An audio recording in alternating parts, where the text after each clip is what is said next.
Welcome back to Everyone Has a Story, true tales from everyday life. We're so glad you're here. Tradition, tradition, as Tevye sang in Fiddler on the Roof. Tradition is in every culture. And this is a story of my dad's personal conflict between his ancestral traditions and the modern society. Pop's challenge must have been epic. Let me tell you a true tale from everyday life. My dad, Chief Tinmoons, Okima Mathathwe del Kioswa, began attending Shawnee tribal events in central Ohio during the 1970s, but never was much interested in the ceremonial aspects of tribal life. Many will recall that at Red Fox Camp, as he sat in the shade of the mighty oaks and shared stories of other times with our children, stories of when he was a child like them. These were teaching times for the youngsters, as well as many of the adults who had never heard these stories. They together became as mature and young children sitting at his feet. He wove his tales of times long past, forgotten by all but the elders. He used these stories to teach history and culture, both of which have been mostly lost within our modern educational system today. He spun his stories into fables, always with multiple learning points that entertained and beguiled and educated those who would listen.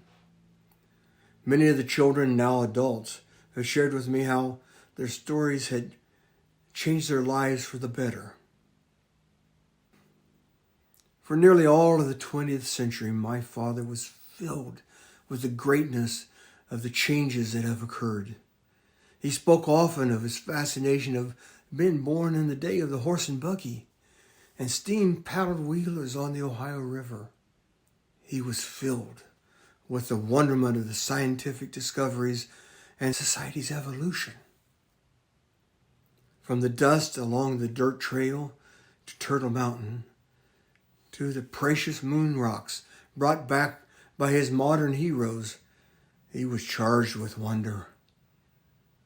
Throughout all of this, he had ridden 2 horses, one red and one white. One was of the tradition of to honor his Indian ancestors, and the other was charged with the European forefathers' never-ending quest for more. Mounted with a foot firmly planted on the back of each, he kept balance through all of this.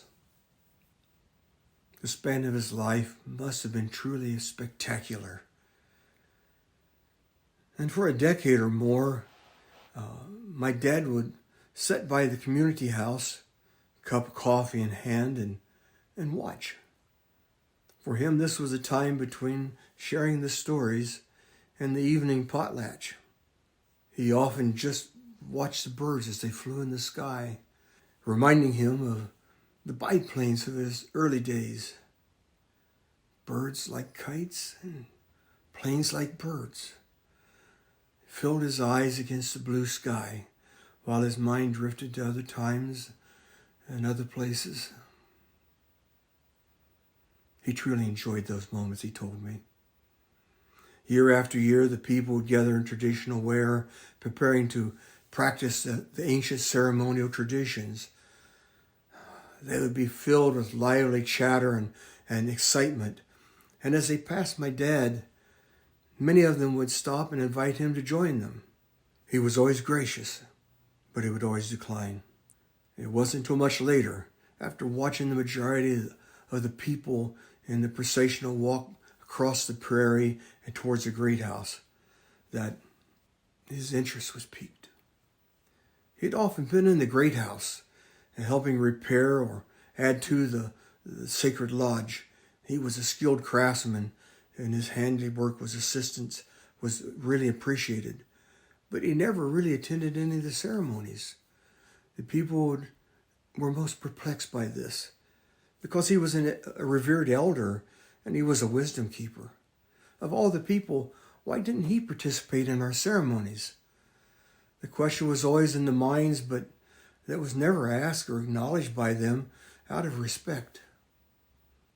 As he began his 80th decade in October, he started showing some interest. And that next spring, as the procession moved towards the ancient lodge, he decided he would join at the last of the people and to walk up to the ceremonial area. The great house, or the WeWan was spectacular pre-Columbian Shawnee architecture and construction.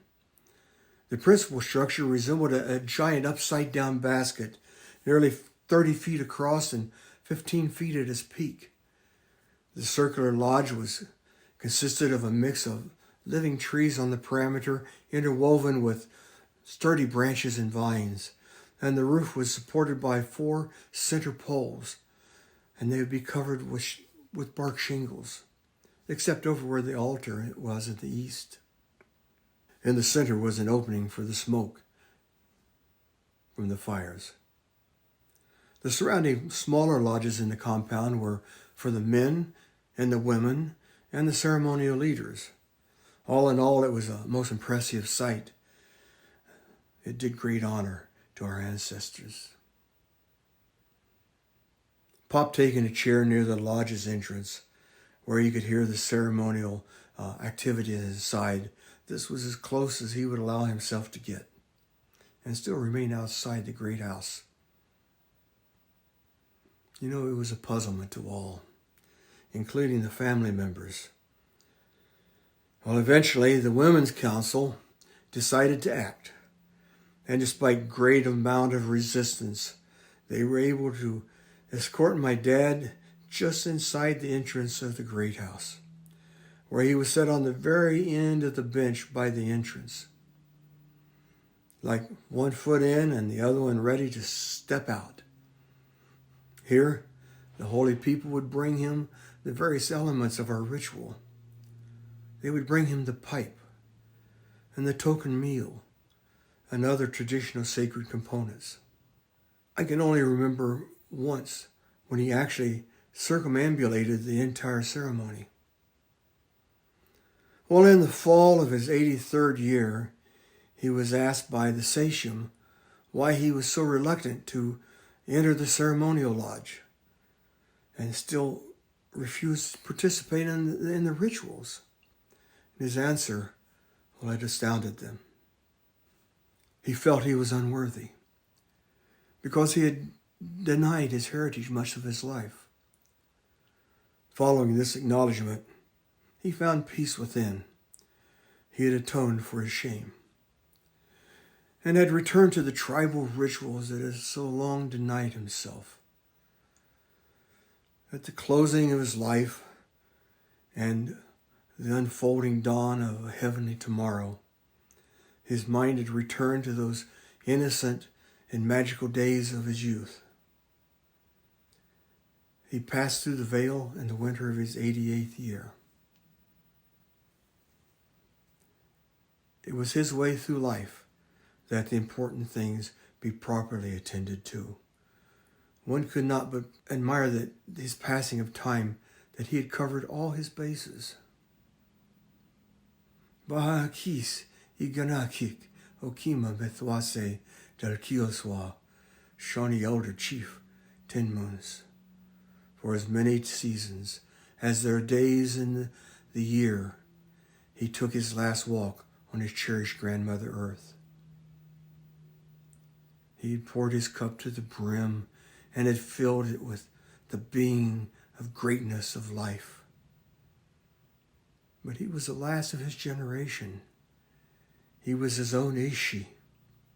No longer could anyone reminisce with him the glory of his youth. And he missed that to the center of his being.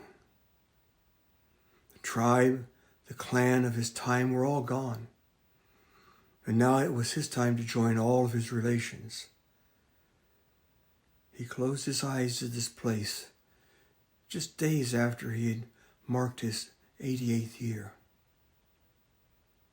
He'd passed through with the first snow moon of the 92nd year of the century.